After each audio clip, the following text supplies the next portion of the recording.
उन्होंने देश कैसा चलाना उसके बारे में सोचा। इसलिए जरूरी है हम लोग वही रास्ता में जाने का कोशिश करें।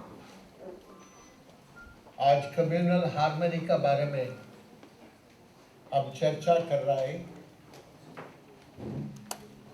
पंडित जवाहरलाल नेहरू जी से किसी ने पूछा, पंडित जी आप पंडित भारत देश का प्रधानमंत्री,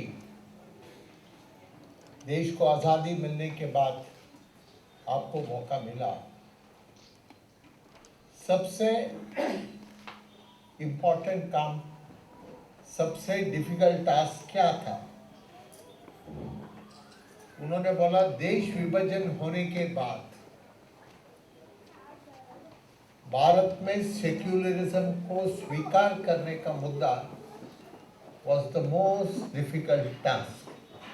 But the towering personality of Pandit Jawaharlal Nehru could take the whole nation into confidence, and we could accept secularism as the national policy. आज जरूरत है, राजू जी का जन्मदिन का आचरण करते हैं हम लोग। फिर जन्मदिन का आचरण करने का वक्त में हमको आंसू आते हैं, इसलिए राजू जी का बलिदान देखते हुए हमको आंसू आते हैं। हम सब उनको ट्रिब्यूट देना है, यही कदम हमने लेना है। देश का सब लोगों को साथ लेकर देश को आगे लेकर जाने के लिए हमने कदम लेना है। To be here on this occasion. धन्यवाद।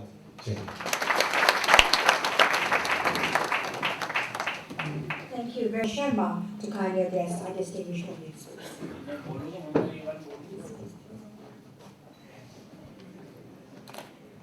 राजस्थान में एक कोटा शहर है जिसको शैक्षणिक नगरी कहा जाता है।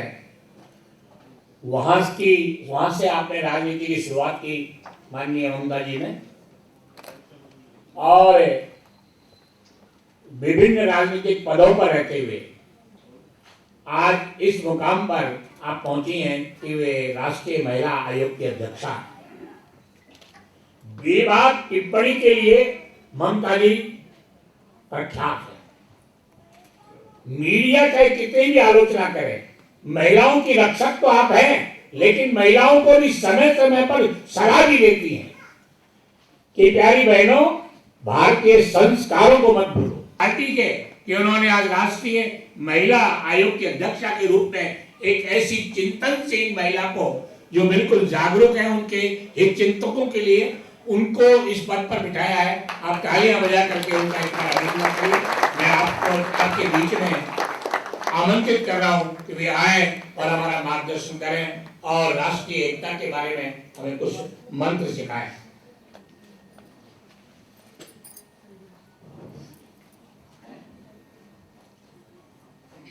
आज के इस कार्यक्रम के मुख्य अतिथि महामहिम सिंह साहब, हमारे इस कार्यक्रम के आयोजक गुरविंदर सिंह जी, हमारे केंद्र में मंत्री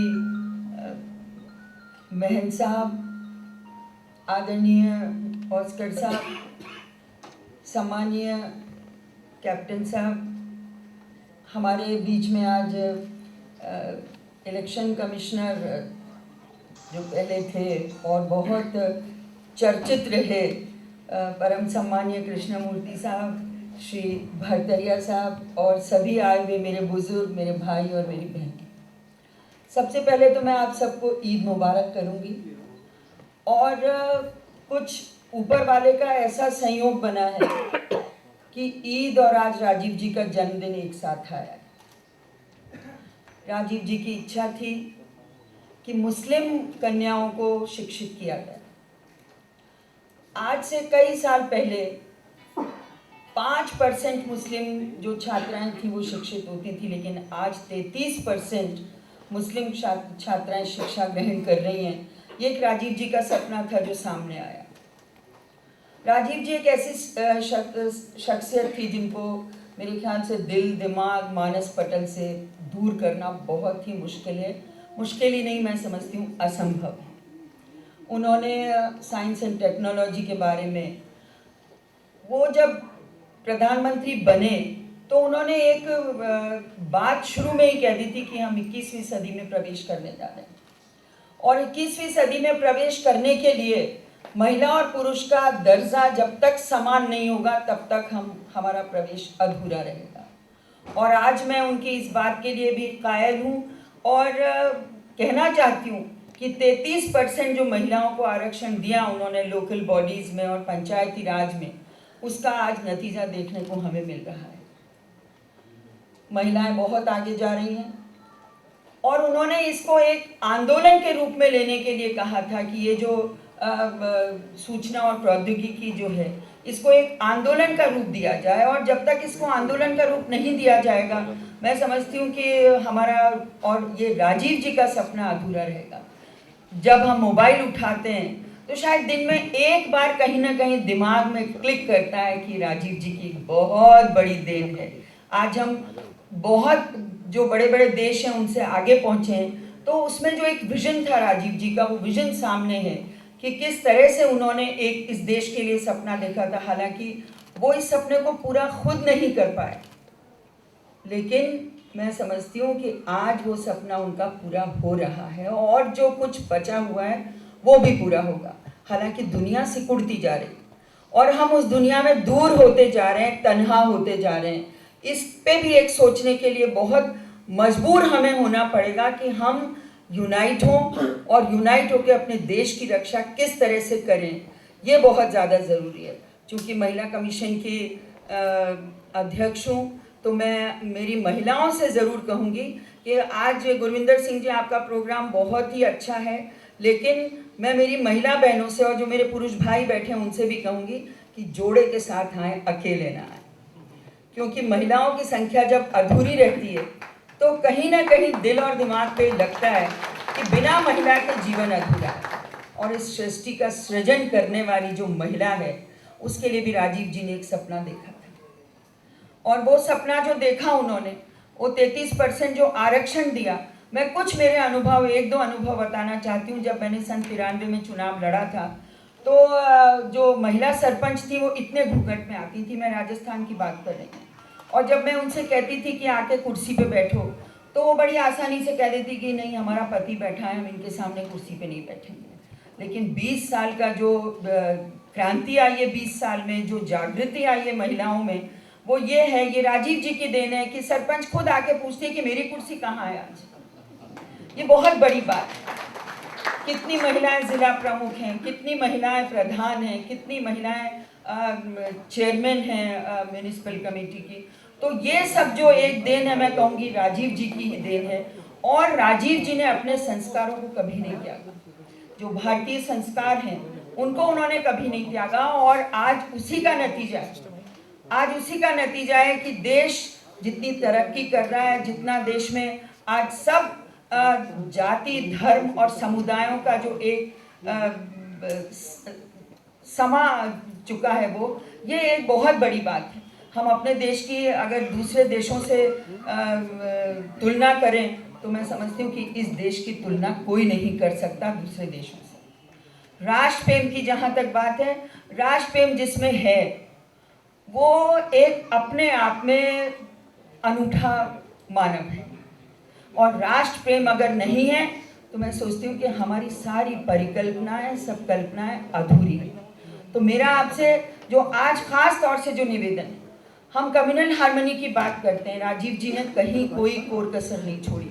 हम धर्म की बात करते हैं, हिंदू मुस्लिम सिख ईसाई, धर्म वो है जो राष्ट्र के प्रति अपना कर्तव्य निभाता है, अपनी ड्यूटीज निभाता है। मैं धर्म उसको मानती हूँ। इस देश में सभी का समावेश है, और हम चाहे नीचे कितने ही लड़ें, लेकिन ऊपर वाला कई त्योहार, ईद और रमज़ान, राखी, जन्माष्टमी सब एक ही टाइम दे देता है। तो ये जो एक कम्युनल हार्मनी की जब हम बात करते हैं तो हमें ये लगता है कि हमारे देश में तो इसका जिक्र होना ही नहीं चाहिए। जिस तरह से हमारी संस्कृति है, राम और कृष्ण का जो देश है, इस देश में जो संस्कृति है, इस देश की संस्कृति बहुत धनवान है। मैं राजस्थान से आती हूँ और सन 85 में जब मेरे ससुर फाइनेंस मिनिस्टर थे और उनको जब टिकट नहीं मिला था तो उनसे पूछा कि आपके परिवार के लिए टिकट ले दीजिए, मांग लीजिए। तो उन्होंने कहा कि अगर टिकट देना है तो मेरी बहू को दे दो। तो ये एक जो महिला को आगे लाने की सोच थी, ये आज हर पुरुष में होनी चाहिए। जब तक महिलाएं आगे नहीं आएंगी तब तक देश अधूरा रहेगा। और आज मैं इस सरकार का भी, सम्मानीय सोनिया जी का भी बहुत बहुत धन्यवाद करूंगी। 4 गवर्नर हमारे महिला हैं, 4 मुख्यमंत्री महिला थी, अभी एक बदल गई हैं, स्पीकर महिला हैं, यूपीए की चेयरमैन महिला हैं।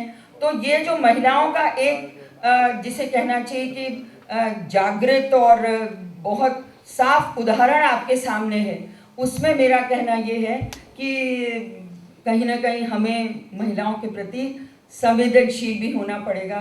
महिला देखिए जो भी है, दिल और दिमाग से, दिल से और शरीर से कमज़ोर हो सकती है लेकिन दिमाग से कमज़ोर नहीं है। उतनी ही शक्ति महिला में है जितनी एक पुरुष में। ब्यूरोक्रेसी को ले लीजिए, राजीव जी का सपना था कि ब्यूरोक्रेसी भी आगे आए, राजनीति में महिलाओं की भागीदारी भी हो, युवाओं की भी भागीदारी हो। युवाओं को आगे लाने के लिए उनके जो प्रयास थे, मुझे लग रहा है उनका सपना धीरे धीरे पूरा हो रहा है। महन साहब बैठे हुए हैं युवाओं में से ही एक मंत्री हैं महन साहब। हमें खुश होना चाहिए। और एक स्टेज होती है, एक जिसे कहना चाहिए कि एक उम्र होती है, उसके बाद हमें खुद चाहिए, हम खुद कहें कि हम नहीं, हमारे बच्चों को आगे लाइए, हमारे देश के युवाओं को आगे लाइए। ये भी एक बहुत बड़ी बात है। पिछले दिनों मैं सिक्किम गई थी, महामहिम से तो मेरी मुलाकात नहीं हुई, लेकिन वहाँ हमने पुलिस सेंसिटाइजेशन का एक बहुत बड़ा कार्यक्रम किया था। और मैं समझती हूँ वो कार्यक्रम इतना सारगर्भित रहा। उसके बाद हमने झारखंड में किया और हम इस तरह के पुलिस सेंसिटाइजेशन के जो कार्यक्रम है सब जगह करने जा रहे हैं, क्योंकि पुलिस हमारी एक ऐसी एजेंसी है जो देश में न्याय दिलाने के लिए बैठी हुई है। बहुत बड़ा पुलिस का हाथ होता है जब कोई क्राइम होता है कि उस क्राइम को किस तरह से पुलिस टैकल करे और तुरंत रिपोर्ट दर्ज करे।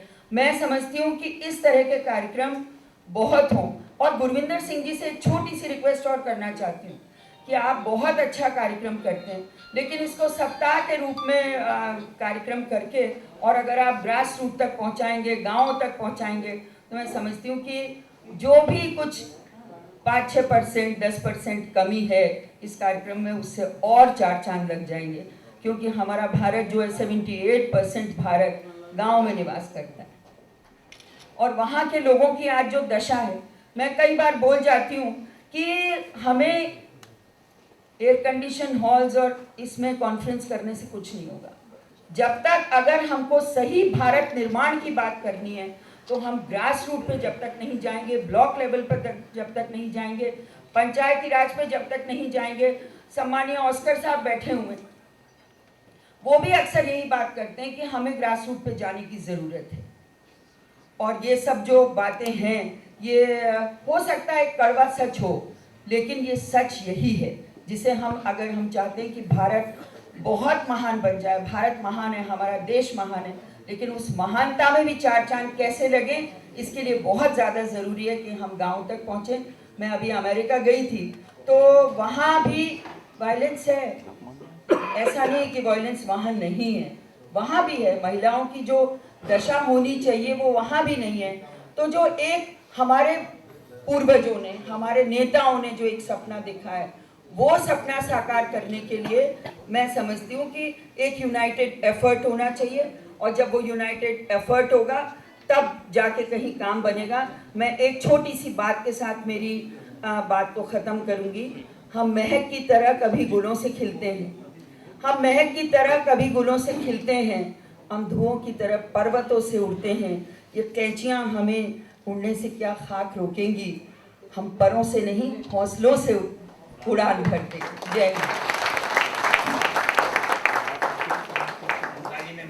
महिला सशक्तिकरण की बात कही तो हमारे बीच में एक ऐसी महिला है जिन्होंने इस मिशन को जन्म दिया है, और वो है मिसिज हरभजन सिंह। कांता सिंह जी को मैं कह रहा हूँ कि वो एक बार आए, स्टेज पर आए और हमारी महिला आयोग की अध्यक्षा से आए कि बोली आइए आइए, तालियां बजा करके उस महान महिला का स्वागत अभिनंदन कीजिए, जिन्होंने इस पूरे मिशन में हरभजन सिंह जी का कंधे से कंधा मिला करके आगे बढ़ाया। और ये महिला जागृति का जी का जागता उदाहरण है। 1 मिनट ऊपर आ जाइए आप, 1 मिनट। दीपक सिंह जी मम्मी को ले आओ।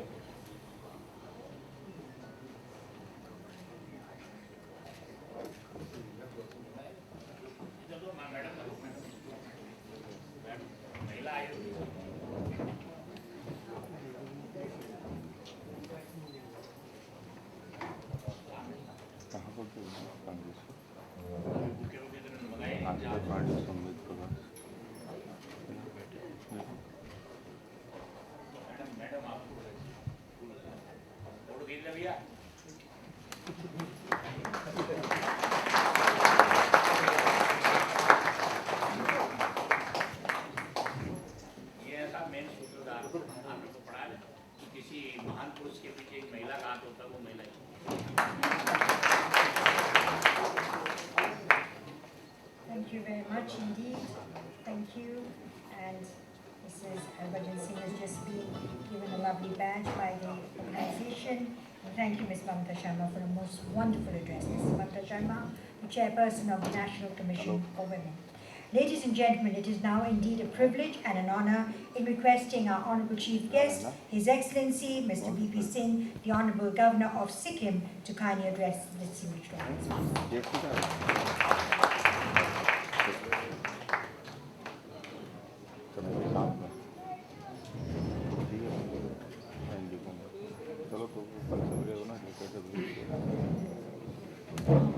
परम आदरणीय अध्यक्ष जी भीष्म बाबू, माननीय मंत्री जी, महंत जी, आदरणीय ममता जी, जी जी कृष्णमूर्ति साहब, गुरिंदर सिंह जी, प्यारे भाइयों तथा बहनों, सबसे पहले मैं अपनी तरफ से और सिक्किम के लोगों की तरफ से आपको ईद का मुबारकबाद देता हूँ। आज ऐसा दिन है जो राजीव जी का जन्मदिन है और उनके साथ कुछ काम करने का, उनको जानने का मुझे भी मौका मिला था। मेरा यह मानना है कि 11 साल के छोटे काल में जो उनका पब्लिक लाइफ रहा 1980 से 1991 तक का, इन 11 सालों में 5 साल प्रधानमंत्री के रूप में और कांग्रेस के जनरल सेक्रेटरी और कांग्रेस के अध्यक्ष के रूप में जो उन्होंने काम किया, उसका सही मूल्यांकन आने वाले समय में होता रहेगा। क्योंकि मुझे मालूम नहीं कि इस तरह के लोग इस देश में जन्म लेते हैं जो कि इस काम के लिए नहीं बनते हैं। लोगों ने सोचा था वो राजनीति नहीं करेंगे, लेकिन जब उन्होंने आरंभ किया तो उन्होंने एक अद्भुत राजनीति की। और ये मैं मानता हूँ कि देश का दुर्भाग्य था कि वो कम उम्र में हमारे बीच से चले गए।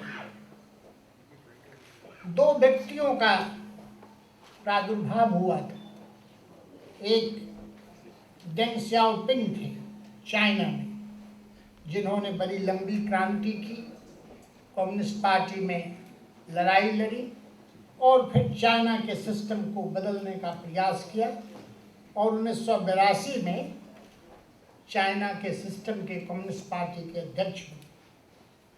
तो वो बूढ़े थे। दूसरे व्यक्ति राजीव जी थे, जो अकस्मात माता जी के निधन के बाद भारतवर्ष के प्रधानमंत्री बने। लेकिन दोनों ने एक ही रास्ता चुना कि अपने अपने राष्ट्रों को इतना शक्तिशाली बना देना है कि जिसको हिंदी की कविता में कहते हैं, इतना ऊंचा उठो कि जितना उठा गगन है। और राजीव जी का पहला काम था कि 21वीं सदी का सपना देखा जाए और सब कोई देखे, और इंटरनेट टेक्नोलॉजी के जरिए, इंफॉर्मेशन एंड कम्युनिकेशन टेक्नोलॉजी के जरिए सभ्यता की एक क्रांति लाई।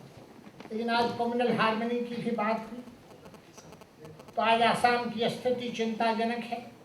मुझे मालूम है कि उनके ज़माने में भी आसाम में, पंजाब में, मिजोरम में इस तरह की समस्याएं थी। सबसे पहली समस्या पंजाब में थी, तो उन्होंने 24 जुलाई 1985 में अकॉर्ड किया, 15 अगस्त 1985 में आसाम में अकॉर्ड किया, और 30 जून 1986 में मिजोरम का अकॉर्ड किया, और विश्व के स्तर पर भी उन्होंने। आज एक बात और कम्युनल हार्मनी के सिलसिले में कहनी होगी, जो कि हम सबको जानना चाहिए, समझना चाहिए, कि सेकुलरिज्म की बात हमारे फ्रीडम स्ट्रगल के नेताओं ने की, उसके साथ एक बड़ी बात और आई हमारे देश। अमेरिका में मेल्टिंग पॉट सिविलाइजेशन की बात है कि सारी चीज़ें मेल्ट कर जाएंगी, तो जो सबसे डोमिनेंट होगा उसकी सभ्यता आपको माननी होगी। चीन में भी वही हुआ, मेल्टिंग पॉट, खान की बहुमत, खान की हुकूमत आपको माननी होगी। भारत एकमात्र राष्ट्र है दुनिया में जिसने लोगों को कहा कि नहीं, हम सबके डाइवर्सिटी को सेलिब्रेट करें, हम सबको सेलिब्रेट करें, ईद भी सेलिब्रेट करेंगे, जन्माष्टमी भी सेलिब्रेट करें, दिवाली भी सेलिब्रेट करें, और इस सेलिब्रेशन के जरिए हम हार्मनी लाएंगे अपने समाज में। ये भारत की सभ्यता की देन है, और ये भारत के फ्रीडम स्ट्रगल का देन है। और तीसरा तरीका हमने जो बताया सेकुलरिज्म और डाइवर्सिटी के सेलिब्रेशन का, वो था कॉन्स्टिट्यूशनलिज्म का तरीका, जो अम्बेडकर और हमारे सारे नेताओं ने कहा कि रिवोल्यूशन के जरिए नहीं, संविधानिक तंत्र के जरिए हार्मनी लाए, रूल ऑफ लॉ के जरिए हार्मनी लाए। आज मौका है हमको उनको याद करने का, और मुझे खुशी होगी जिस दिन कि आपकी संस्था गुनंदर जी, राजीव जी के कॉन्ट्रीब्यूशन पर एक प्रमाणित पुस्तक लाएगी, जो कि सारे देश और दुनिया को सम्मानित करेगी। ऐसे नेता कम होते हैं, और जब आते हैं तो इतने छोटी अवधि में उन्होंने इतना बड़ा काम किया है। मैं और कुछ कहना नहीं चाहता हूँ इस मौके पर। मैं सरदार हरभजन सिंह जी को, जिनको मैं जानता था व्यक्तिगत तौर से, आज मैं उनकी पत्नी को देख रहा हूँ, परिवार के लोगों को देख रहा हूँ, मुझे मालूम है कि उन्होंने एक प्रकाश दिया था समाज को, और विष्णु बाबू और उनके पुत्र सब इस प्रकाश को जी कृष्णमूर्ति जी आगे बढ़ा रहे हैं, और इस प्रकाश से कम्युनल हार्मनी की जो ज्योति है देश में मजबूत होगी। यही मेरी कामना है। जय Hind.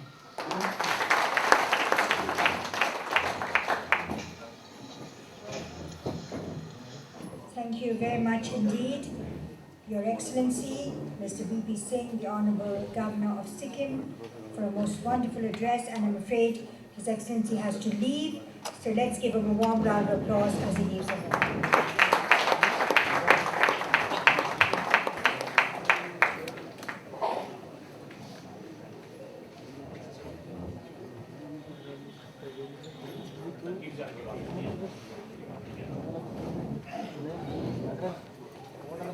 Ladies and gentlemen, His Excellency, Honorable Mr. V.P. Singh is leaving us, but कि मुख्य चुनाव आयोग पूर्व बहुत चर्चित रहे, तो डॉक्टर जी कृष्णमूर्ति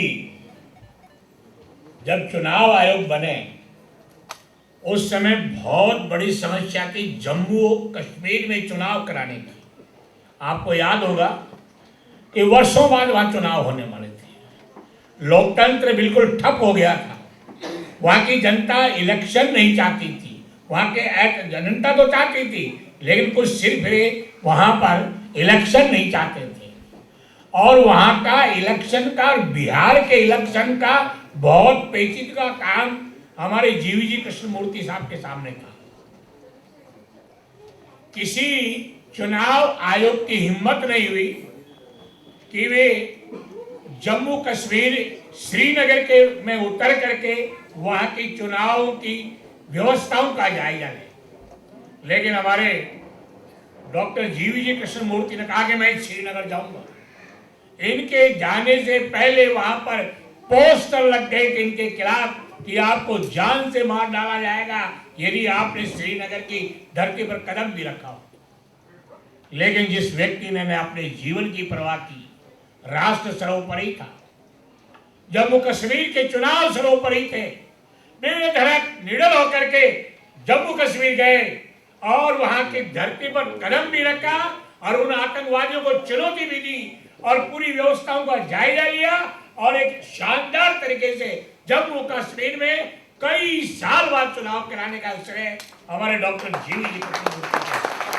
तो मैं आप लोगों से निवेदन करूंगा कि एक बार पुनः तालियां बजा करके ऐसे व्यक्तित्व का आप अभिनंदन करें जिन्होंने राष्ट्र को सर्वोपरि समझा। आज भी राष्ट्र इनके लिए सर्वोपरि है, राष्ट्रीय एकता इनके लिए सर्वोपरि है। इसे इतने वर्ष की आयु के बाद भी आप सक्रिय रहते हैं और राष्ट्रीय एकता में योगदान के लिए तत्पर रहते हैं। मैं उनको आपके बीच में आमंत्रित कर रहा हूं कि वे आए और अपना संबोधन दें। डॉक्टर जीवी जी कृष्णमूर्ति।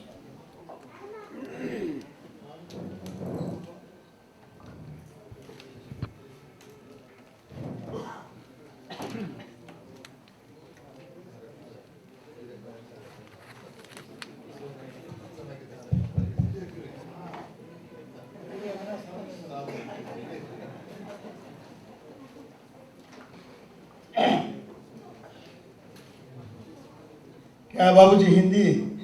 हाँ चलेगा? क्या करेंगे? चलेगा? देखो भाई, लोकतंत्र है, सब हिंदी बोले तो हिंदी बोलना पड़ता। परम आदरणीय डॉक्टर भीष्म नारायण सिंह जी, जो गांधीवादी है, 32 साल के पहले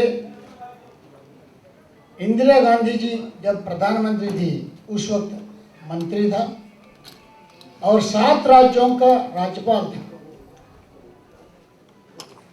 राज्यपाल रूप में 7 राज्यों का राज्यपाल रहने वाले को मैं देखा नहीं। इनको बहुत आदर करता हूँ। मेरे से बड़े हैं, 1 साल बड़े हैं। इनसे भी हम आशीर्वाद लेंगे क्योंकि हमसे 1 दिन बड़े वाला से भी आशीर्वाद लेंगे। हमसे उम्र में 1 दिन बड़े वाला से भी आशीर्वाद लेंगे बचपन से। हाँ, बहुत अच्छा। और इस संस्था हमारा छोटा भाई सरदार हरभजन सिंह जी वो स्टार्ट किया, शुरुआत किया, बहुत अच्छा चलाया। वो भी मुझसे बहुत छोटे हैं, स्वर्गवास हो गया। उनका बेटा गुरिंदर और दीपक हमारा भांजा तरह है। हमारा भांजी कांता जी वहाँ बैठी है। ये लोग बहुत अच्छे चला रहे देश में। जो जो व्यक्ति कुछ पुरस्कार का लायक है उनको पूरा देश से बुला के, कश्मीर से कन्याकुमारी तक, गुजरात से अरुणाचल प्रदेश तक बुला के भारत का राजधानी में उनको सत्कार करते हैं। बहुत अच्छा काम करते हैं। मैं तारीफ नहीं कर रहा हूँ, दिल से बधाई दे रहा हूँ ये परिवार।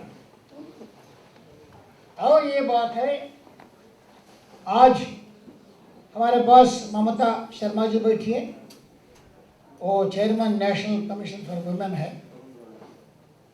और मेजर वेद प्रकाश जी बैठे हैं, वो कांग्रेस का जनरल सेक्रेटरी है। और चरणदास मोहन जी बैठे हैं, वो मंत्री है। और एलसी भारतीय जी बैठे हैं।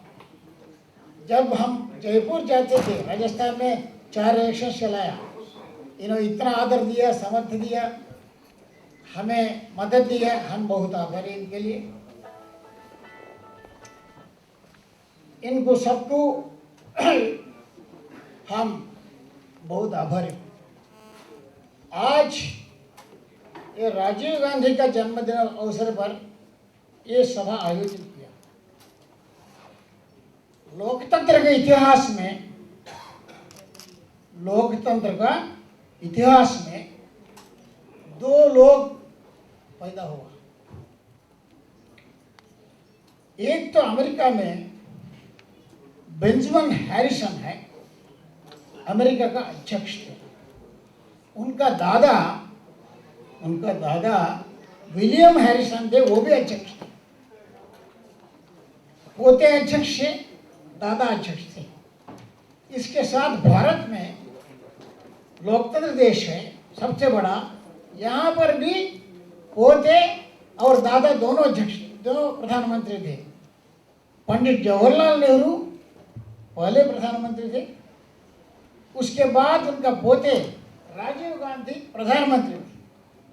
उन दोनों को हम ये याद करना चाहिए देश के लिए कितना सेवा किया। बेंजामिन हैरिसन ने सोचा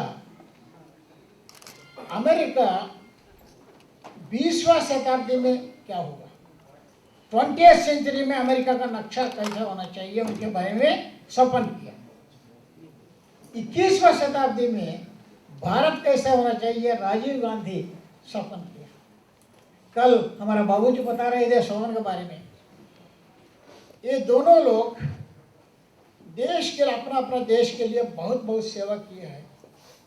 आजकल हम यहाँ हाई बोल के इस देश इकट्ठा चल रहे 1947 से अब तक। इसके लिए कई लोग कारण हैं। देश कई साल गुलामी में रहा। हम बाबूजी, we were all born before independence.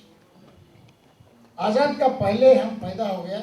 मेरा उम्र 14 था बाद जब भारत आज़ाद हो गया। कल भी बता, नाना फडणवीस, मंगल पांडे, ये सब नाम हम सुनते थे, क्योंकि 1857 से लेकर 47 तक, मंगल पांडे से लेकर महात्मा गांधी तक, ये लोग महत्वपूर्ण भारत को सेवा किया है, योगदान किया है, बलिदान किया है। उन सबको हम याद करते हैं। उसके साथ भारत आज़ाद बनने के बाद 47 में समस्याओं का वलय है। भारत को दो टुकड़ा करके गया। अंग्रेज लोग पाकिस्तान बनाया, हिंदुस्तान बनाया। दो टुकड़ा करने के वक्त कभी सोचे नहीं हम बचपन में, हम मेट्रिकुलेशन पढ़ रहे थे उस वक्त, हम झंडा, भारत का झंडा लेकर मार्च किया, students march. We never thought, हम कभी नहीं सोचे। कश्मीर से लेकर कन्याकुमारी तक हमेशा ये बात बोलता हूँ। अरुणाचल प्रदेश से गुजरात तक एक झंडा का नीचे देश आ जाएगा, एक संविधान के नीचे आ जाएगा, एक प्रधानमंत्री के नीचे आ जाएगा। एक तरह कई भाषा है, कई धर्म है, कई संस्कृति है, कई जाति है। भारत एक फूल माला है। भारत एक फूल माला है, राज्यों का माला है, राज्यों का माला है, धर्मों का माला है, भाषाओं का माला है और संस्कृतियों का माला है। अलग अलग संस्कृति है। ये बात क्यों बोल रहा हूँ, खास बात है राजीव गांधी का बारे में आना। ये सारा भारत 1947 में आजाद नहीं हुआ। British India became independent. जो ब्रिटिश के अंदर है वो इंडिपेंडेंट